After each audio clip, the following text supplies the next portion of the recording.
and welcome back to Joking Apart. Hooray! Your favourite knockoff of Comedians, my Stuart Goldfish podcast that even admits it's trying to do one better than Stuart because I won't make any mistakes, unlike Stuart has done in the past. That's a reference to a Richard Herring podcast, but that's a minute detail that some people understand. That Stuart Goldfish has made a grave error, but no one's bothered to correct him. But I'm here to correct him, so I'm going to annoy him.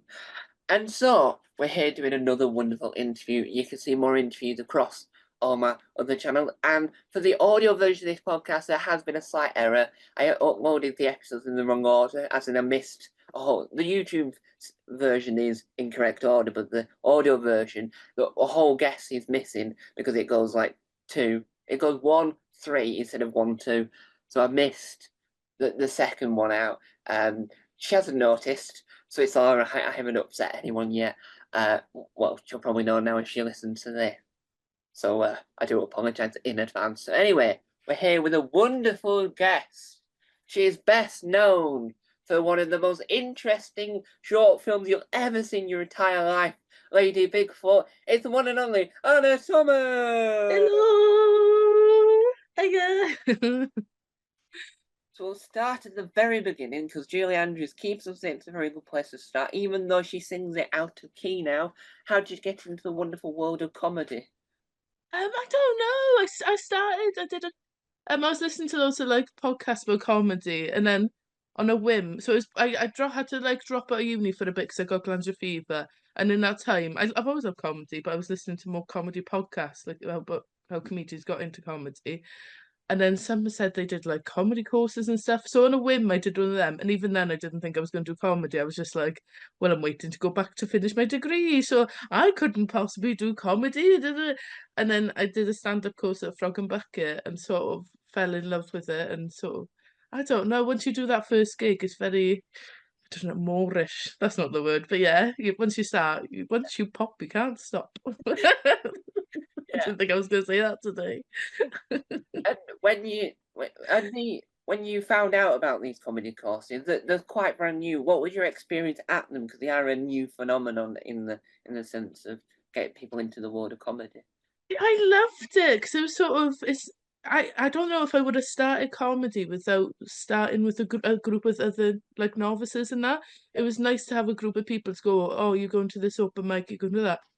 Because I'm quite a shy person, like generally, so I don't think I would have just turned up to an open mic being like, I'm gonna go up and you're all gonna listen to me do this 5 minutes. I wouldn't have done that if I didn't do the comedy course. I think I needed to do it in that class setting and have that because when you first gig was like a showcase sort of thing with other like people who are learning. So that first gig was like, my friends and family and bits, and it was really nice. But yeah, I don't know if I would have started comedy without it, which is mad, and my life look very different now. So I'm glad I went into the course. And I think the comedy courses are becoming more popular because of the film starring Patrick Kilty about him being a really sad man that does a comedy course. Mem- What's it called? I think it's called Water. I can never pronounce, but it's called Water, which is apparently a place in Northern Ireland. I don't know whether it's fictional based on the film, but it probably is a real place and it sounds real. But Yeah, it's a very good film about Patrick Kilty becoming a comedian. ooh, I'll have to give it a watch, see if it's a similar thing with the course. I've recommended it. It sounds like I'm doing a sales pitch, but I just think it's just a nice place to start with a group of other people who are doing, and they didn't teach me like about material and stuff. They were more like, okay, if you do a spider diagram, you can sort of, if you want to talk, you talk about whatever you want to talk about, but this is how you sort of get this idea to maybe expand upon it. And so it's, yeah, I really enjoyed it. And they were like, here's how you hold a microphone, which apparently I still hold it like a singer, which I guess I do some singing on stage. So, apparently, is it you meant to hold it like this? I don't know why I'm asking other people, but meant to hold it like this, but I hold it like that, like Mariah Carey. I don't know. She's doing all right. Yeah. And once you started doing more gigs, what was the comedy circuit like when you hopped on board? It's lush. So I started because I live around like northwest, around like Preston sort of way in Lancashire. But I saw most of my gigs around Manchester way, which I always say is one of the best places to start out if you start in comedy. It's very quick progression and stuff, and sort of just a nice circuit. You can gig most days a week. Yeah. There's always like an open mic or something somewhere. And when I started, it wasn't massive. There was lots of people, but it wasn't massive. So you'd be seeing lot of the same faces, and it was quite nice. You sort of made friends quickly. Like I loved it. Yeah. And I think that Manchester and that way onwards is a good area to start these things. 'Cause it's where all the industry has appeared. So like a lot of the BBC have thought, nah, sack London, we'll head that way. And There's I think London's definitely got more. But I don't think I would have started doing to be fair, I don't know, I might be a different person, but I don't think if I lived in London I would have started doing comedy because it's a lot scarier down that way, I think, of like a lot more intimidating, a lot more competition for spots yeah, and a lot more like what are they called? Bringer gigs and stuff, which I don't think I don't I'd be terrified to like apart from that first gig, I never ask friends or family to come to gigs. I sort of I'm more like if they're like, oh, can I come? I'm like, we can go for coffee before if you want. We can go, which sounds horrible. But they do come, but yeah, I couldn't imagine being like, can you come so that I can do a spot? So yeah, if I sat in London, but then people, I think if you start in places like London where it's more competitive, maybe you cut your teeth quicker because it's very sort of a lot more competitive. I don't know. yeah. And one of the things you've done that is one of the most inventive things and the most hilarious costume designs I've ever seen. What was the idea behind Lady Bigfoot? Oh, I don't know. It felt really obvious to me. I was like, I don't know why no one's done. Maybe they have, and I haven't done my research well enough. But I was like, I don't know why someone's not done like a little thing about a Welsh sort of Sasquatchy thing. Like it felt like I don't know. I don't. That's sort of stuff I think about like little creatures and stuff. Anyway, before I was doing comedy, I was like reading about those things. So then I guess I don't know. Like I just got asked, have we got any character ideas? And I said that one to the production company, thinking they'd be like, no, we're filming late at night because that's when Sasquatches are about apparently. And you know what I mean? It's sort of all this costumes, prosthetics in the face of that. I thought they'd be like, absolutely not go for this other idea, which Yeah, costs a fiver. But yeah, very excited they went with it. yeah. And prosthetics are because of the way that popular media, especially Doctor Who, works. They love prosthetics, if any can say it correctly. But I know I have to put my teeth into it prosthetic. Yeah. And why do you reckon that the prosthetics help show the character off rather than just having just a costume with your normal face involved? I think it'd be harder to. I don't know if I think it'd be harder to sort of check out and be like, oh, they're being that character. If because otherwise, I think if the costume's beautiful, but I think if it didn't have the face, it might just look like sort of was just wearing a fursuit sort Yeah, of thing with a little face. You know what I mean? It helped me acting wise as well. I'm not great at acting, but I'm learning. And that was my first proper thing. But like it helped me acting wise, the prosthetics, because it was like, it's not me, it's Lady Bigfoot. You know, like it's a hide behind it. So if I do any other acting, I have to have a nose or something added, I think. So I can hide. yeah. And I reckon that having this be rather about people trying to kill and just well, the media I've seen of men with like massive rifles trying to shoot just nothing. Do you reckon that this will help show that these type of creatures that may or may not be real are not all evil? I think so. I hope so. I hope it has like the ET effect where people in my head, I was too young for it, but I don't even know if I was alive when ET came out. But it's one of my favourite films ever. I hope it has the same effect where maybe when ET came out, people were nicer to aliens or the idea of aliens. So hopefully people will be nice to Sasquatches, which maybe they shouldn't, because I don't know Sasquatches that well. Maybe they'll see a human eat them straight away, like down in one like a Scooby-Doo sandwich. We don't know. And one of the other things you've done that has become a phenomenon due to the fact that it's incredible but needs to be back on TV more. What was it like being a guest on What Just Happened? What just happened? I loved it. It was like my first proper. I've written like topically bits before, but not really done it in that sort of. format, and I loved it so much, and just a lush team to work with and that, and like Robin Morgan and Kiri and everyone and Priya and the TV ones. And just, they always have just like a lush choice of guests and stuff, and just the news and stuff they pick. I don't know, they're very clever with it, and it's just a lush experience. And do you reckon that it'll ever return back to the world of TV?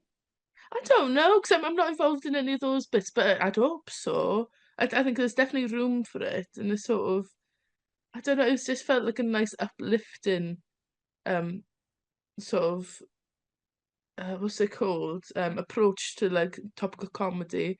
Sort of, I always when I was watching the bits and stuff that I wasn't on and stuff, like I would always feel uplifted in that, and sort of, I don't know, it's It's one of those things that helps regionalise comedy as well, because like BBC One Northern Ireland have the Blame Game, and then so like BBC Wales has this, and I think it helped just to demonstrate that it's not just not just the England side of comedy. Other places also have fantastic comedy programs as well. exactly, it really helps to sort of showcase Welsh comedians, Welsh news as well, because there's lots of stuff people don't really know about. Because unless you're sort of looking for it, it's not usually that front page, is it? On like newspapers and things, and sort of, I don't know. I've got something in my eye. I'm not winking. What weird time to wink that some in my eye. But yeah, it's sort of, there's definitely room for it, isn't there? There's definitely a gap in the market there, which I think what just happened filled beautifully, and I hope it's coming back for more and stuff. I don't know much about that side. Yeah, and one of the things you've done that's in a similar vein, due to the fact that it's well, it's not technically the same, but it's in the same area of uh of the world. What was it like appearing on live from Barry Island? I loved it. It was so fun. I don't know, it's just such a giggly day because I think we filmed the What Just Happened TV one, and was it? I get on live at Barry Island in like 2 days. So it was like those. It was like a little holiday away, and sort of just amongst loads of comedians I really respect and love, and just it was, apart from the. So I've had tiny bits of TV bits before, but that was like my first. I don't know, time where I sort of felt like, oh, I'm really doing. You know what I mean? This comedy thing was, yeah, it was mad. I loved it. Although there's a bit when you watch it, I want to go back and go like that with my hair, because a bit where I put lip gloss on just before and I'm talking and I can just see all my hair like this. I just want to. They can't edit that out. It takes hours. Yeah, and I think that having a show like this helps to say that Barry Island is more than just where the film Gavin and Stacey. It just says that it's not just a famous location for a program. It's also a beautiful venue and a great lineup of comedians and audiences that aren't trying to shout out Gavin and Stacey quotes all the time. Exactly. Although in saying that, it is a really gorgeous venue, Barry Memo. But in saying that, every time I go, I do go walk past Stacey's house. Just I have to.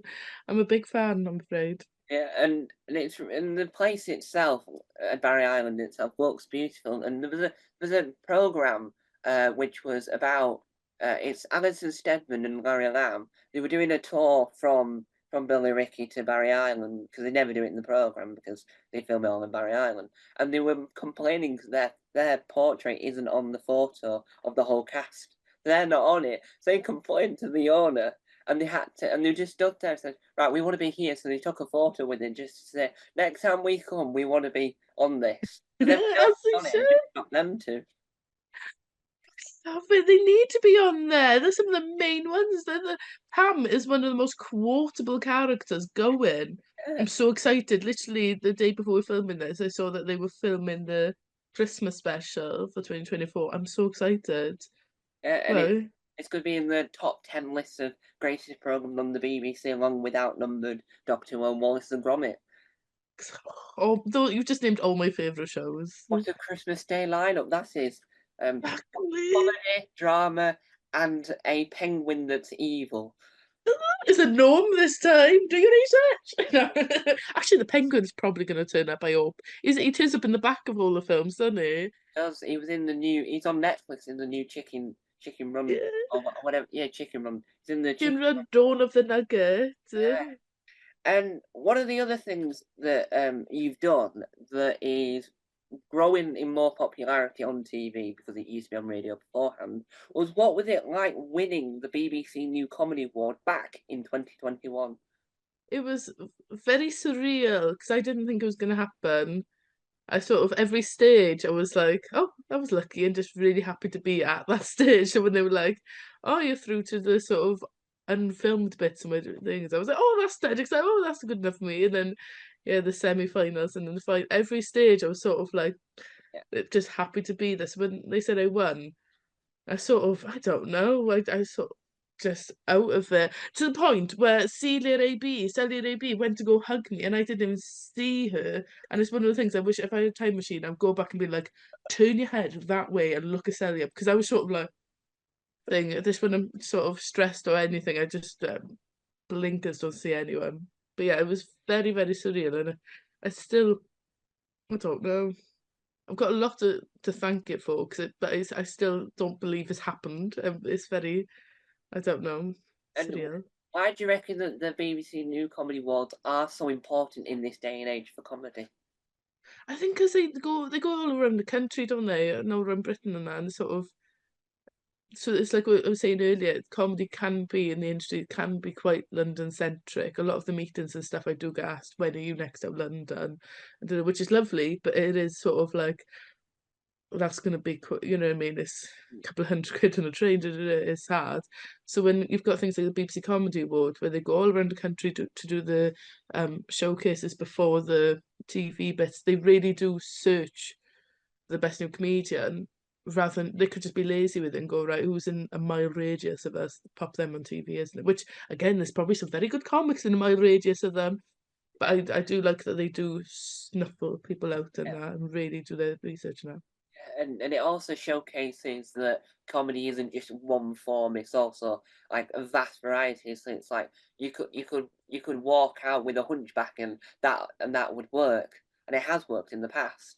But Yeah, they do try and show different, and even on in the semi-final bits, they all the comedians are very different things, and then yeah, it is very different, and that. I don't know what I'm saying. How many times could I say different in one sentence? But they do try and sort of like show variety, don't they? They do very well with that variety of voices, a variety of like from a variety of regions, and sort of yeah, different styles of comedy. They do work hard with that. because you could be watching an episode, and 1 minute you can have people singing about seagulls, and next minute you can have people throwing water. Exactly. It's a Which goes hand in hand in a way, but yeah. And one of the things you did following that was, what was it like appearing on the BBC One daytime program Morning Live? It was fun. I loved it. I did. There's a bit, the dancing bit. It always makes me laugh. We watch Morning Live. They do a workout. Um, so they were like, right, if you do it in this room, in this separate room to everyone else doing this dance, right? This sort of morning wake up dance. I don't know what it was. And I thought they'd have everyone in different rooms. It was only when I watched it back that it's sort of me in one room doing this dance and everyone else in another. I just love to see what people think of that, being like, did Anna bite someone? Like, why did they put her in a separate room to do a dance? Were they like, did they just see how uncoordinated I was? And was just like, she's gonna hurt someone. She's gonna knock a tooth out if we keep her in the room. Like, why just me? Why is everyone else dancing in there? Well, there's a clip of Jason Manford trying to get out of the dancing, and then them forcing him to do it. They went, It's "You are doing it." He said, "No, I'm alright," and you can just see him going, "Ah, no, I'm alright. I'm alright," even though he's like being pushed even closer to the camera. And but he does stage stuff. He does. Does he do stage? In my head, he does musicals he because he does, sings. there's a So he lot of must be dancing sometimes. but I just didn't think he wanted to dance that early in the morning on national television. Just in No, especially you could tell me the dance the night before. Actually, no, because then I'll be too. I don't know if it's cringier if I'm really putting my oomph into it and doing it badly than if I'm like, oh, I just learned this 5 minutes ago, casually doing it. and Oh dear. do you reckon that appearing on a non-comedy based formats helps to push your profile out further because they're not like old women or people that don't have a day like have time to watch Morning Live would be watching this and going, oh, you're quite funny. Exactly, maybe. I don't know. I think I terrified people when I was on it. Just sort of, I was just very excited, and so I've only watched it back once. But when I did, I was like, "Calm down! It's the early morning." But I just woke up, had a lovely breakfast at the hotel, and like 7 coffees, and terrified everyone. And you mentioned there that you watch back. Are you normally the type of person to watch or listen to yourself back, or do you do the thing that some people do when they run as far away as possible over a hill so that they'll never see themselves or hear themselves ever again? Both. I try not to. Like, sometimes I watch it because I'm like, probably good to have some self-awareness of what I'm doing. Because sometimes people like when I've had like reviews, which again I don't try and read, but like when you just have it, people comment on this when you do stand up, people like to tell you what you like and sort Yeah. of in how when they're selling tickets, they're like, oh, this comedian's dun, dun, dun, dun, dun. So like I've sort of tried to watch bits because I've had comments being like, she's like an alien. I'm like, okay, I need to watch a clip because what am I doing? What am I doing up there? Like, for them to be saying that. Or like, she's really grumpy. And I'm like, in my head, I was really happy. And I watch it back, I'm like, I do frown a lot. Yeah. So I watch some bits, but I try not to sort of dwell on it. I'll watch it once, and if there's bits I'm like, oh, I don't know how I did it. I don't rewatch it because I'm like, it's done now. I could either make myself ill going over being like, why was my hair in my lip gloss and why did it all that sort of stuff, or I can just sort of be like, well, that was a nice experience. On to the next. Yeah. As in, but I'm bad for. I need to get better at watching. There's some comedians who film every stand-up set and rewatch it, and I don't think I'll do it that much. But like, I need to rewatch some and rewrite bits and stuff, or like when there's ad lib bits, write it down because I'll do something and I'll never do it again because I can't remember what it was. I come off stage and it's like my brain, like an etch a sketch. I walk off and it's just I have no idea what I did up there. Yeah, and I think Billy Connolly is famous known for walking on stage saying whatever he wants and going, what did I just say? And then forgetting it and then never doing it again because he's like completely forgot whatever he did. Unless he filmed the show, he would have no clue that he said something that might have been really, really weird and then realised like 4 years later when did I say that on that kick then?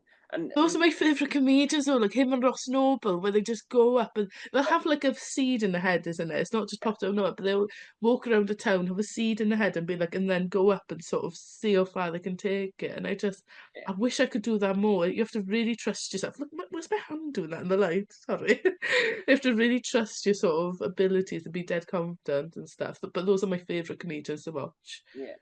And when you were doing the BBC New Comedy Awards, did you do what do at the Fringe? Did you go out and rehearse some material beforehand to make sure that what you were going to showcase was the best of your ability? Yes, because it is tighter, not tighter, but I don't know the word, and more restricted with comedy on TV. What am I saying? Yes, because the Lemsip is kicking in. I don't know if it was in the recorded bit, me saying I've got a cold and I've had a Lemsip, but yeah, I'm sort of, what am I saying? Yes, with TV comedy bits like that, you do have to be, especially because it was meant to be a 5 minute set Yeah, every time I went over. I think I did 6, 7 minutes, but they just cut it down. But you have to be more strict, especially because I do music bits in some of my stand-up sets. yeah, I had to have it cleared, so there was some songs they were like that I did in the showcase or whatever before filming that they were like, you can't do that because we can't clear this song and we can't clear that one. Westlife have said no to this, but this person said yes or whatever. So it depends what they can clear and things, and then yeah, you do want to do your best stuff, isn't it? And sort of you've got 5 minutes, you haven't got much room to play about and stuff. So even in those sort of settings, even when people are looking not to pull away what's the phrase? is it The the curtain from your eyes? Yeah, that's it. Not to pull away the curtain, but even the improv bits in those bits is something they already do in their set, and they already know the reactions. They've already if someone is in those settings is doing something dead improv. A lot of the time is something they've already done in stand up at 100 gigs before, so they know every possible audience interaction sort of thing, or they've read it. You know what I mean? They've already thought about it. Yeah. And when it comes to the point of when you find out that you can't use certain songs, does that not still make you feel excited that that band will have heard of you because they've had to find out that someone wants to use the song and they'll probably want to know who they are first of all? I don't. That's the thing. I don't know how they do the clearing. I don't know if they go to the bands or whether there's just like a, you know what I mean? The TV. So with this one was BBC, where the BBC have got a list of songs that they're allowed to use and that they've got cleared rights for. Because I know with like with doing the Lady Bigfoot things, they were more so like use British, musician stuff because it's we're more likely to be able to get that cleared, and it's also cheaper than if you go for like an American artist and stuff like that. So I don't know if it's just cheap, but I don't know. I didn't ask lots about it. I was just told on a phone call, they're like, right, you're in. Don't do this song, da, da, da, da, in a nicer way than that. But yeah, it's just don't do this one, da, da, da. Off you go. Yeah, They sort of know the set you're gonna do beforehand as well, because it's a show. They have to produce it. They have to choose who's going in what order and all that, isn't it? yeah.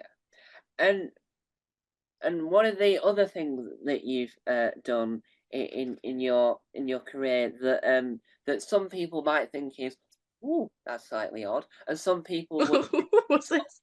and some people would think, oh, that makes perfect sense because it's an experience that not many people would have. What was it like appearing on first dates? Oh, I was like, where have we gone? What have I done? It was lush. I enjoyed it. It was way before I was doing comedy, before I even knew I wanted to do comedy. It was in that, it was before, it was in the time of Glandular Fever, but I'd healed from it. I didn't go on freshly infected.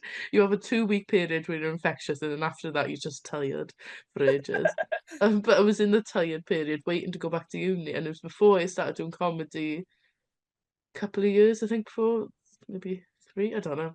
But yeah, I loved it because I was when I had glandular fever, like peak, just infected.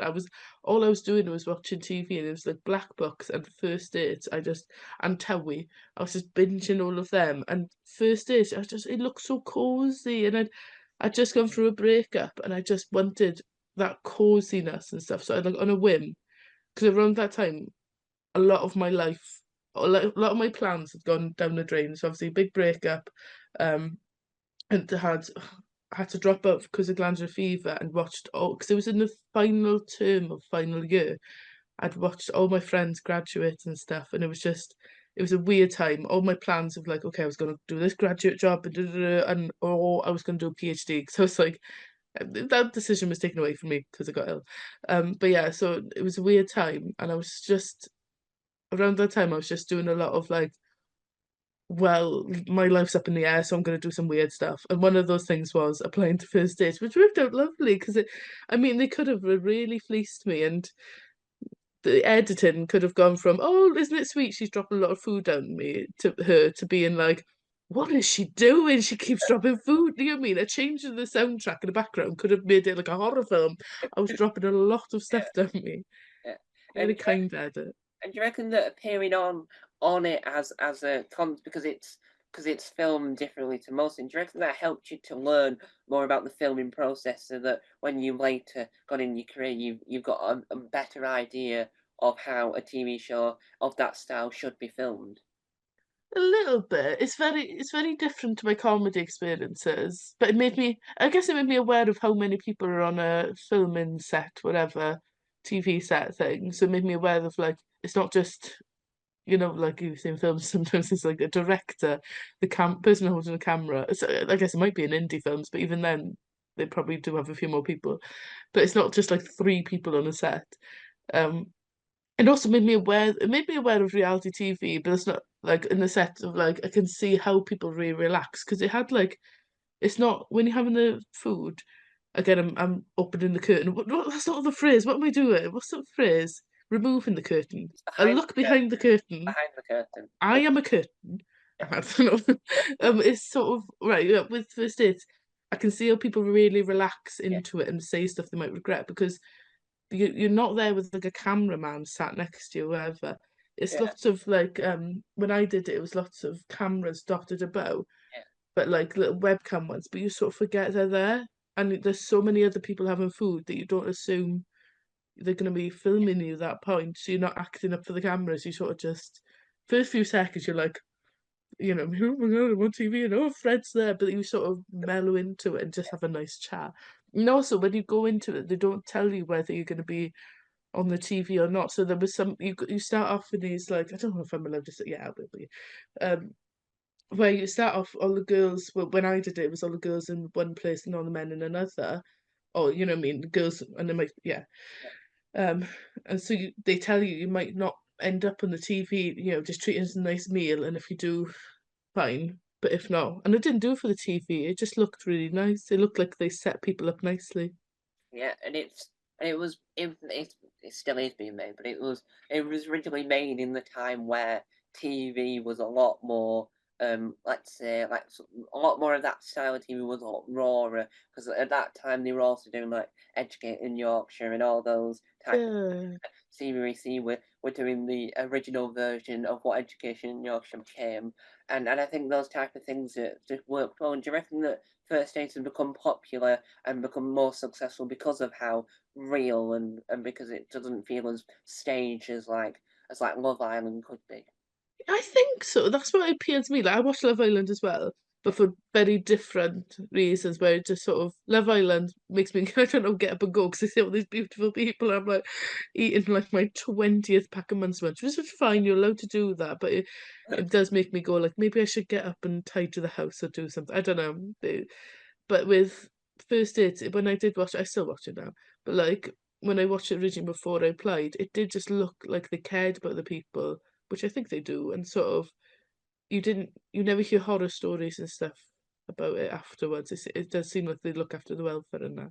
Yeah, Yeah, and I do worry with it though, First Days, because I did a project comedy. The people might look at it and be like, "Oh, she's doing comedy because she just wants to get on TV, sort of thing. She's doing that." And it's like, no, I just really, it looks like they just set up people really nicely, and I just wanted a nice date to be set up. And from going from a breakup to going on millions of Tinder dates and feeling sad, I just wanted a nice sort of, you know what I mean, cozy date and a meet Fred. yeah, and it looks like really nice food as well. Was the food as nice as it looks on TV? So posh. It's so posh. And I remember what did I have? Some sort of flat fish that they'd made really thin, but had like these edible flowers. Yeah. But I remember me and the person I was going to date, Stephen, being like, "Can we eat these? Like, are these edible?" And then they had, I think I had steak and chips or something, and like they put the chips in like a really nice, like almost like Jenga blocks, like really tidy and things. And I'd be like, I remember being like, at that time, obviously, I was a student waiting to go back, being like, am I going to be able to afford this? Because I, like, and it was posh, but I didn't know. Yeah, Oh, should yeah. look before. And do you reckon that that helped you set your sights of working out what you wanted to do because you went, oh, I really like being on this, and I think that that area of interest. Do you reckon that helped you move forward with working out what you wanted to do as a career going forward? No, because even then I didn't think I was going to do comedy.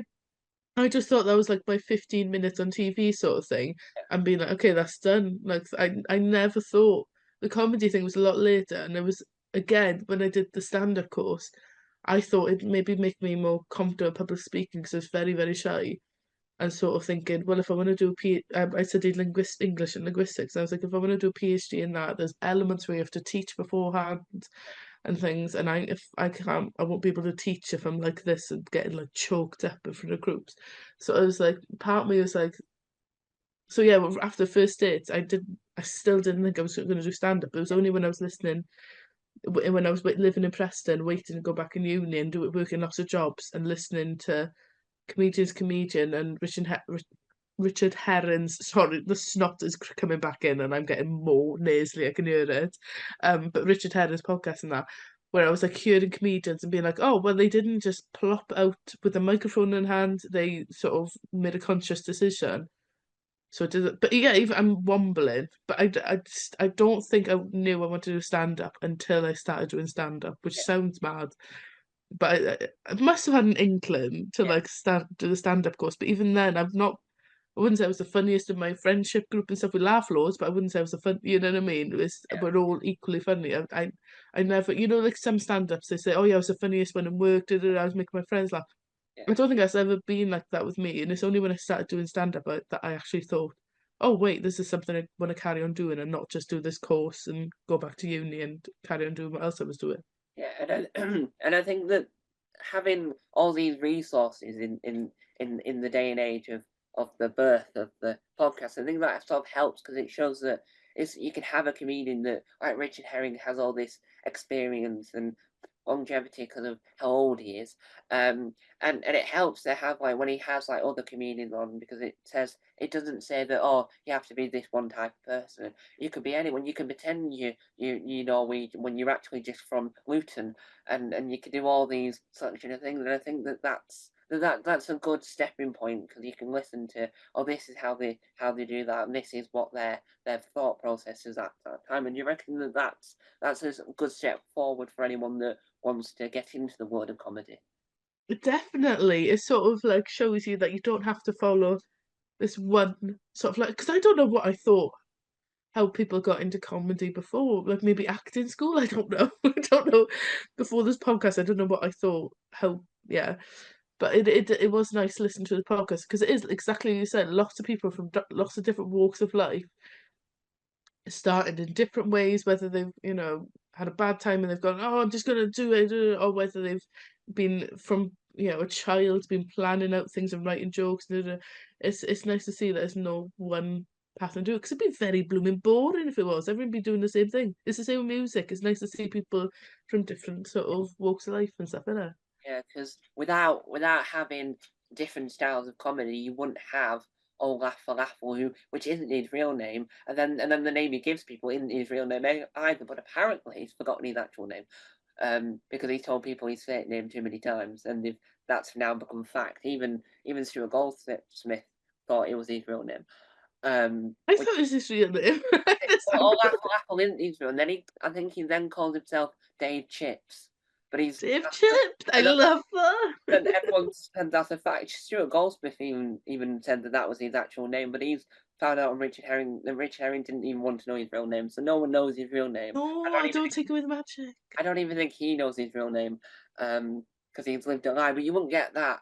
You wouldn't have that without having these other aspects of comedy. You would just have someone sat in a suit and tie telling your mother-in-law jokes if you didn't have all this variety. And do you reckon that There's still variety room for helps? mother-in-law jokes, but we need the variety. If we just have that, it'd be very boring. Yeah. And do you reckon that comedy will last longer because of all this variety, or do you reckon that it will end up getting back into the routine of everyone doing the same sort of thing?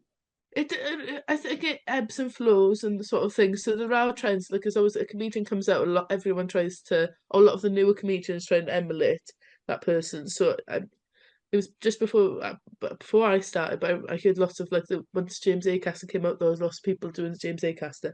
When what's his name? Oh, what's his name? He did the snowflake. He did thing. Oh, is it Oh, Stuart snowflake? Lee. Yeah, but when Stuart Lee came out, there were lots of Stuart Lees after when starting out, because that's what you do when you first start. You sort of emulate what you've seen, isn't it? And then you sort of a couple of years into it, what you'd hope you go into your own sort of thing. Um, but yeah, I think it's always going to ebb and flow in that way of everyone coming to get lots of there being a influx of similar sort of voices, but then it sort of scatters, and then there's suddenly a new voice, and again it's sort of I think it's always going to do that, but it's always going to be variety in comedy because it's not just what you see on TV. There's lots of alt comedy clubs. There's lots of people doing their own thing, especially with the internet. Lots of people are finding it more comfortable to sort of do their own things. They don't always have to jump through the same hoops as maybe they used to have to. And with your comedy career flourishing and getting bigger and bigger and bigger, what advice would you give anyone who would want to maybe get into the world of ha funny comedy? I don't know. Do what you enjoy. Obviously, when you begin, you have to sort of emulate a little bit of what you've seen because you just sort of. But write your own jokes. That's one. Don't you're gonna be caught up very quickly doing other people's jokes. But it's more so that first year you're just figuring out, just figure out how to hold a microphone, how to sort of be used to being on stage and that. But yeah, just do the stuff you enjoy because that's something I'm only more recent years being like.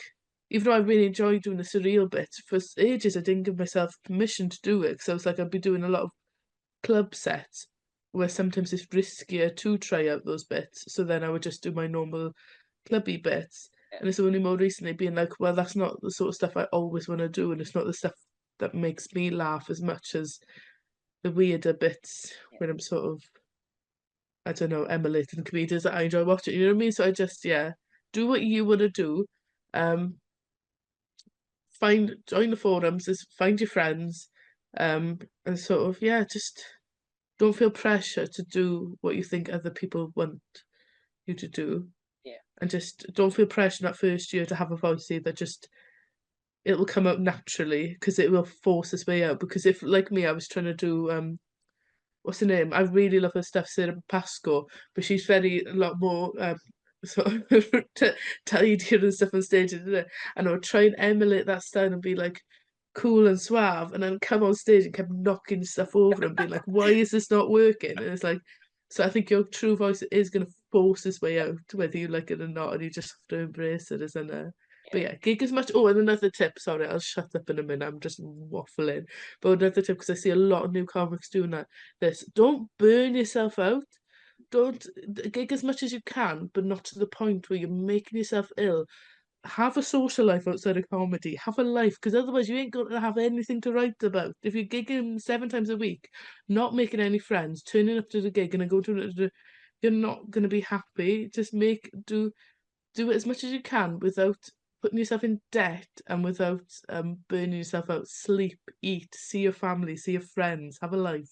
Yeah, and I think that that's a good point of advice to try and get things, because material could come out from anything. Because on this YouTube channel that the video version is going on, I was doing some YouTube stand up, as I like to call it, and before I started filming, a crow nearly attacked my window because I heard a bang and there was a crow and it flew off because he didn't like the look of me. Most ominous of birds as Yeah, well. No yeah. offense if any crows are watching this, but it's scarier than if a pigeon was there.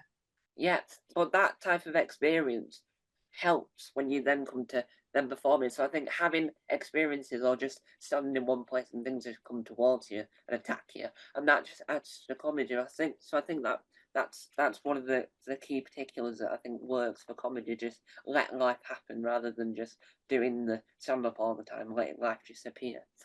Exactly, you have to have a bit of life as well, especially when you're starting out. I just think I see so many people cutting everyone around them off, not seeing their friends at a comedy and not seeing their family much, and the children, da, da, da. And then they have a bad gig, and it feels like their entire world has collapsed. Yeah, And it's like, well, it's not. You're fine. It was just a bad gig. But you'll have another gig tomorrow. You'll be fine. Just thing. But I do think it's really important with any job. Make sure you look after, you feed yourself well, all that. So I'm just preaching. But the crow thing, you're so right about that. Of sort of like you have to. I find with comedy, I sometimes just have to be bored and doing. It's when I'm doing other stuff that's when the stand-up material sort of pops up. I find it hard to sort of just sit down and write. To have to be walking the dogs or thing to see weird stuff happening or pop things together. yeah, and the crow, I have a roof ceiling, so if I had it open, the crow would have fell in. It was like That could have been the start of like a Pixar film or something, or in a the horror morning. film. Yeah, it was 6 in the morning, and this crow just wanted to annoy me. The morning. That was an omen. That was that Yes. was a threat. And as we come towards the cold, this is a new analogy. Let's see if this analogy was. As we come towards the cul-de-sac of the end, or the or as I like to call it, the ginnel of the point of end, because ginnels have a start and end, and that will confuse a lot of people. So as we come to the what? The cul-de-sac of the Gindle. Yeah. So I think I couldn't remember what a cul-de-sac was, so I had to change it quickly. So I think a ginnel's a Like a small. lane. Yeah, it's like a path that you could either follow, it depends on how steep it is, or you could trod in poo, because not many people walk near it to clean it up. But as we come towards the end of it, of this excellent interview, yes, I'm still eating that dictionary. I am nearly at the end of it, and I am eating the Scottish dictionary whilst having some fibre in my diet whilst eating a bit of Irish and a bit of Welsh, just to mix it up so that you don't develop bland taste in your mouth. So obviously I'll find out more words than the word excellent. But is there any upcoming projects that you're excited for people to hear slash see that you're allowed to talk about? There's nothing I'm allowed to talk about. Oh, I'm working on work in progressy bits. I don't think I'm not doing the hour show dead soon because it's very expensive and I don't want to rush into it. And I'd rather sort of be slow with it and do something I'm dead proud of and sort of I won't care what the reviews say, won't care if no one turns up because I'm dead proud of the show. So that I'm working on like do work in progresses. And then there's some I can hear myself mouth breathing with this cold, so I'm sorry. It must look awful because I can't breathe through my nose because I'm cold. Um, oh, and I'm doing scripted bits as well. Like I can't talk about, but I'm really enjoying writing the scripts and that. I don't know anything will happen with them, but I'm working with people on them and sort of yeah, doing that. So hopefully you'll hear them. If not, it's a mystery. Yeah, and when you come to do your hour-long show, will you try and get onto Sunday Brunch to promote it? Whether they want me there or not, I'll bring my own knife and fork. That's the one where they do the food, isn't Yeah, it? it's I'll when it's bring my own lunchbox. yeah, it's 3 hours of non-stop food, and then a lot of them go off and have a meal afterwards and realise I've eaten too much. Yeah, I don't know how they don't feel it. Is that the one? Good morning, Tim. Good morning. Is Yeah, that the one? it's the one that That yeah, it's weird that. how do they not feel it? Like it looks lovely, but whenever I watch it, they're drinking and stuff. I'm like, they must have to do an all dayer or something after that, or like go straight. I'd have to have a nap. Drinking and eating that much that early in the morning, I'd have to have a little nap under the table. Well, But yeah, what I'd love to, but no hopes. I'm not getting my hopes up for that. well, one of the guests on one of the recent episodes came back from Edinburgh to do Sunday Brunch. Max, yeah, Max Forsh, love him. And then Yeah. he flew back to Edinburgh, and I think, oh, he must be really, really feeling sick flying on the plane after he's eaten all that food. Well, I think he brought a packed lunchbox, didn't he? And he put the food in. I'm a big Put, fan of Max. put some of it in, He's the bits. he's very committed to the bit. Yeah. But I would have been I would have been sleeping in that show. And so, as we're at the full stop, the finishing line, the end of the go kart race, my analogies get worse every time. But that's life. You don't plan these things. You just say them as you get through life.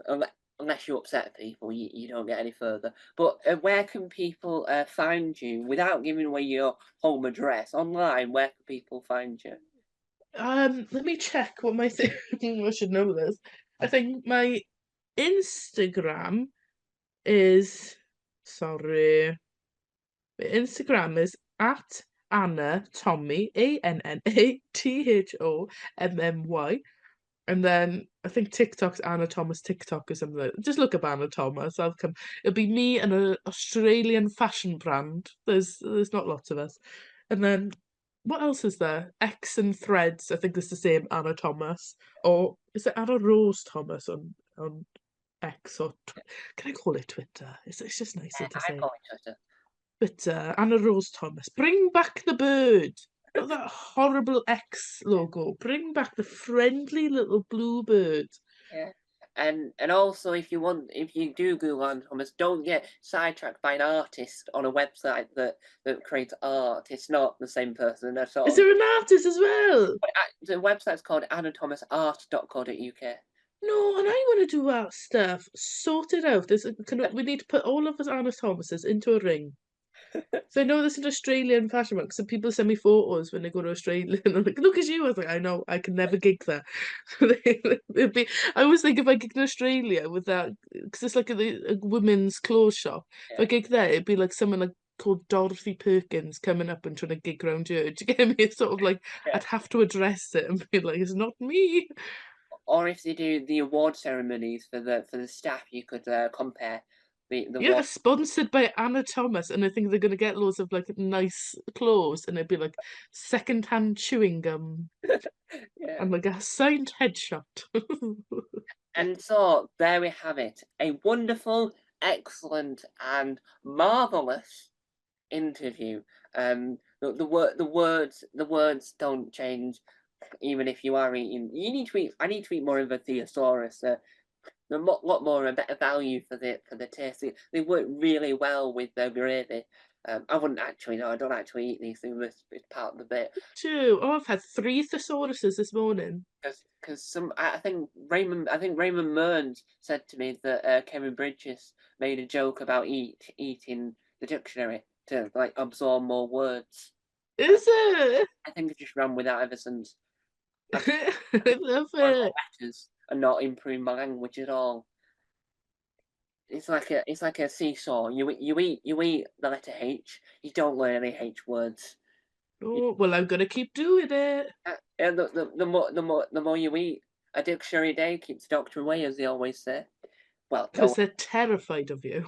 That's the boy who keeps eating dictionaries. Don't go near him. it's very dangerous. How does he afford all these dictionaries? And so there we have it. That is another marvellous interview. Thank you for letting me interview you. Oh, well, thank you for having me. It's a blooming privilege. Thank you, Tom, my fellow Thomas. And so there we have it. Another interview completed. My memoir, me, the Me Meister, the old, not the word, the old, yeah, old. That's my branding, old. And so, if you want to see more interviews by me, well, who knows what's on the horizon, and who knows what Outlaw 22 YouTube channels will the interview appear on? Because who knows who might I interview next? I don't know. That's why I'm making it sound more ominous. To anything. Ooh. Ooh. But you can obviously see my face on all 22 YouTube channels. You'll never get rid of me unless you delete YouTube and just leave and never. Don't plant a seed. Unless you nowhere near me, I'll always be in your ear. I'll always be in your face. I'll be I'm like a stalker, but a stalker that doesn't actually know who's actually stalking. One of those confused ones, the one with concussion, who doesn't know what they're doing, but they just remember being a stalker once. Well, it's one of those eventful occasions. And so there we have it, another wonderful episode of Joking Apart. He'll be back for more because you'll never keep it apart unless Stuart Goldsmith sues me. But he won't, because it's a completely different concept. It's more insightful, and it's less about Stuart Goldsmith, it's more about the guest. Rather than asking Stuart Goldsmith why he wrote that joke about whatever, or he complained about being ADHD, it's more about the guest rather than the person itself. There we have it. Thank you guys for watching. Bye bye.